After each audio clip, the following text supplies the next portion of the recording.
Welcome to another episode of Know Your Mutants. Special guest star, best friend Tabitha, is with us in the studio to share her insights on this topic that affects us all. Thank you, Rhonda. Today, I'd like to talk about a subject near and dear to my heart, the Nightkin.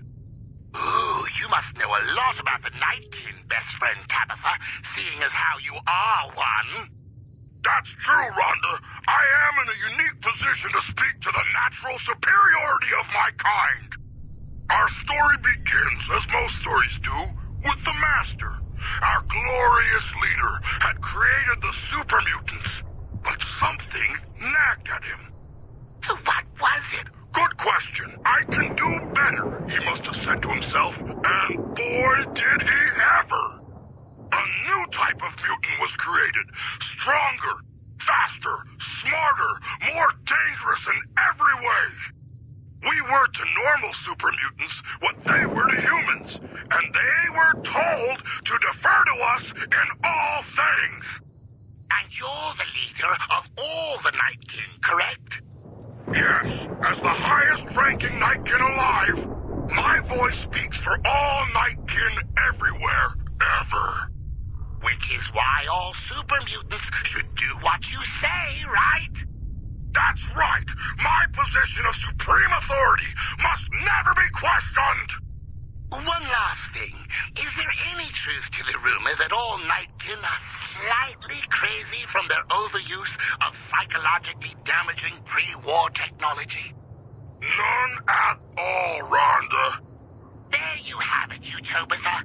Nightkin, your benevolent overlords, who are most certainly not crazy. We'll be back after this.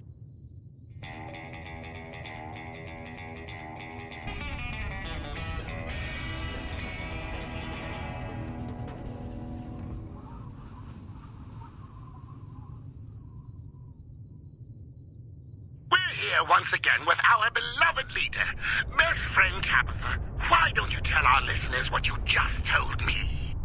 I was just saying that I think there's a fundamental misunderstanding about the mutants here in the state of Utopatha. And what would that be? I believe that the mutants here are generally considered to dislike humans, and nothing could be further from the truth. During their stay here, mutants are taught to tolerate and even accept the existence of inferior, frail creatures, humans included. Ooh, how insightful. So then, how do you think this misunderstanding came about? My guess is that it has something to do with the fact that every mutant in the state of Utopatha has been given explicit orders regarding security. Those orders naturally include shooting humans on sight, or pounding them with whatever happens to be handy, guns being in short supply, you see. As I've explained, there are numerous dangers to humans here, and we have a duty to drive them away. It's for their own good, really. Makes sense to me. And the silly humans think we don't care. For shame. Stick around, Utopatha, for more after this.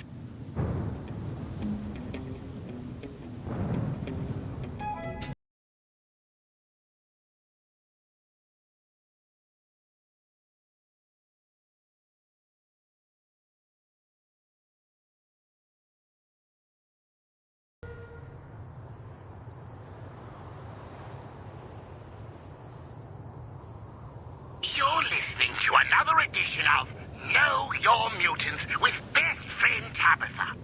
So, best friend Tabitha, who will we learn about today? I guess it's time we talked about the Dum-Dums. Oh, you mean the second generation super mutants who aren't so bright? That's them, Dum-Dums. That is, they... They're very big and strong. Yes, they're just as big as other mutants and as strong as they look. Beyond that, And there's a lot of them. Oh yeah, Dum-Dums are the most common type of mutant that most travelers will encounter, and make up more than half the mutants here in Utopatha. Best friend Tabitha, some of our listeners may wonder how you can call them Dum-Dums.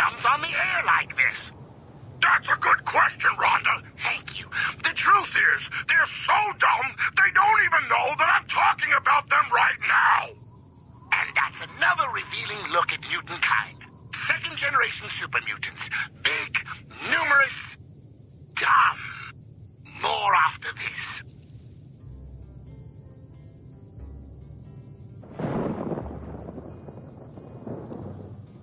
Be sure it's true. When you...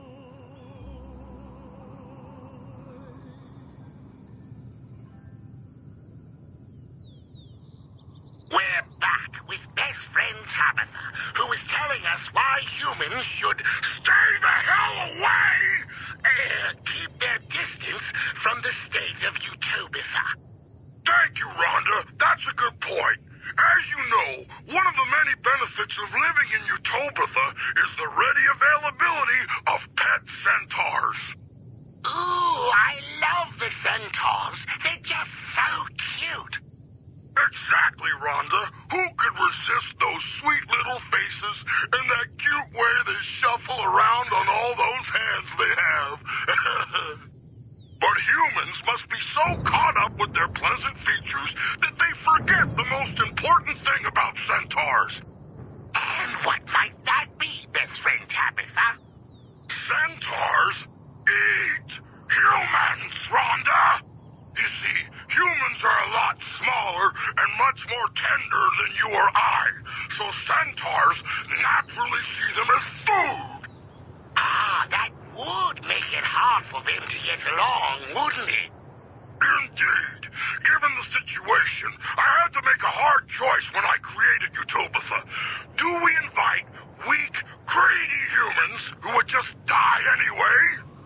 Or cute, lovable centaurs who fight and die for us and ask nothing in return? After much deliberation, I went with the centaurs. And there you have it, Utopia. The next time you play with a huggable, lovable centaur, remember that best friend Tabitha made it all possible. Texas and home.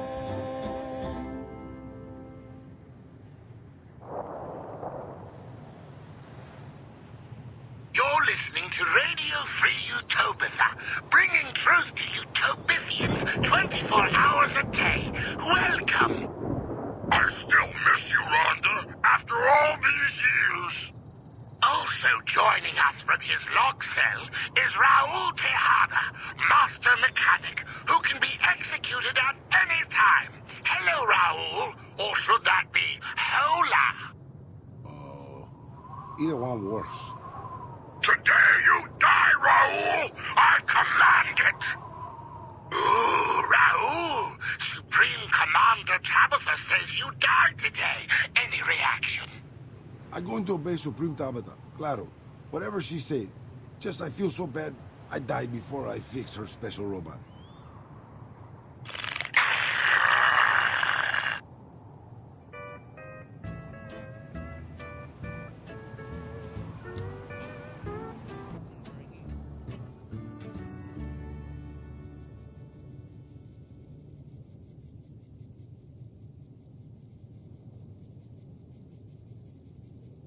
Welcome back, Utopia. It's time. Time for what, Rhonda? True eye-seeing time. I see that you're already wearing your true eyes, best friend Tabitha, along with your head of true hair. What do you see? I see Neil. First generation Neil from down the mountain? Oh, and what is he up to? Standing outside his shack down there. In the same spot as before, or has he moved? A little. Wow, it must be so exciting to see and know all. What a powerful reminder of your ultimate authority and power for our listeners. I see Mo. Mo, the centaur? Favorite centaur, Mo? What's he up to? Licking the gate. Wants out of the pen. Now, I'm almost afraid to ask, but do you see any, threats out there? Threats all around us, converging like a noose, tightening, two-head bear people astride battle cattles. Not the dreaded battle cattle training to hunt mutants. Would it be going too far to say that your gift of true eyesight is the only thing saving our community from annihilation? Because I think it's so important for everyone, even the dum-dums, to know how impossible it is to sneak up on us. More after this.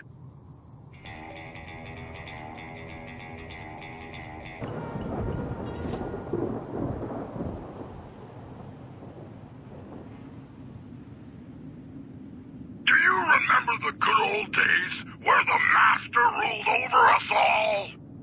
When his gentle, compelling, and yet oddly insistent voice crawled through your mind and told you exactly what to do? Do you miss a time when you didn't have to think for yourself and enjoyed lazy days of following the bellowed commands of others? Those days can be yours again. For best friend Tabitha, the esteemed leader of the state of Utopia, is here to tell you what to do. That's right. I, Tabitha, will take on the burden of your obedience. Acceptance into Utopia pending best friend Tabitha's approval. Best friend Tabitha reserves the right to turn down applicants for any reason, including whimsy or boredom. Acceptance into Utopia open to mutants only. Former human servants of the Master conditionally accepted for purposes of centaur feeding duties. Dismemberment may occur. Utopia, come. Take a load off your mind.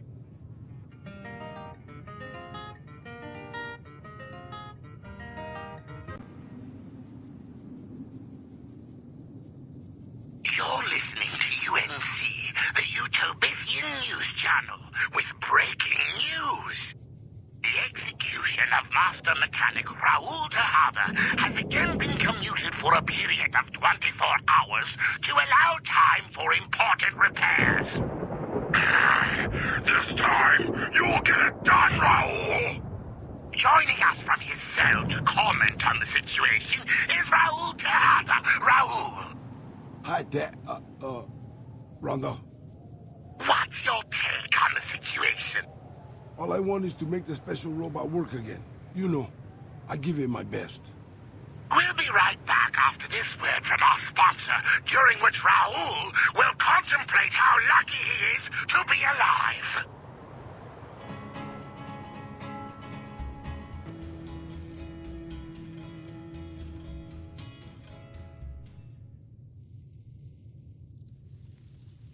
Welcome back, Utopia. I have with me best friend Tabitha, who has something important she'd like to share. Well, Rhonda, I'm a little concerned about the number of humans that keep coming to Black Mountain. Humans? Here? Oh, why do you think they do that? Honestly, I think they're a little jealous of the ideal society we've built here, Rhonda, and I can't blame them. We have everything we need here. Food, shelter, safety, entertainment. It really is a paradise. There's no arguing with the truth, is there? But humans need to be aware that Black Mountain is no place for them. In fact, it's even dangerous for them here. Why is that? First of all, there's the radiation. That warm, peaceful glow that we all know and love doesn't have the same effect on humans. You see, humans are weak and have an inherent defect that causes them to fall apart when exposed to radiation. That sounds terrible. How do they stand it? Radiation's like everywhere. I know. They truly have a hard lot in life, which may explain why they're so irritable all the time. I don't know about you, Utopia, but my eyes have really been opened. We'll be back after some music.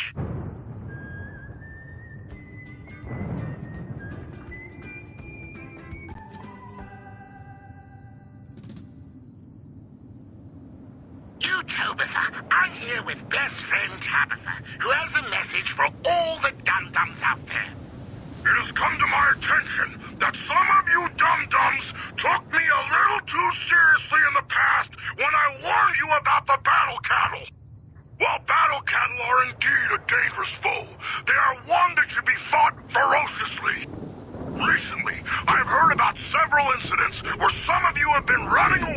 from a fight where battle cattle were involved. This is not acceptable! No self-respecting soldier of Utopia should ever be seen running like a scared little human! Ah! I don't even know why I try. It's not like the dum-dums are even going to understand this! You heard her, Utopia. Beware the battle cattle, but don't fear the battle cattle. More after this.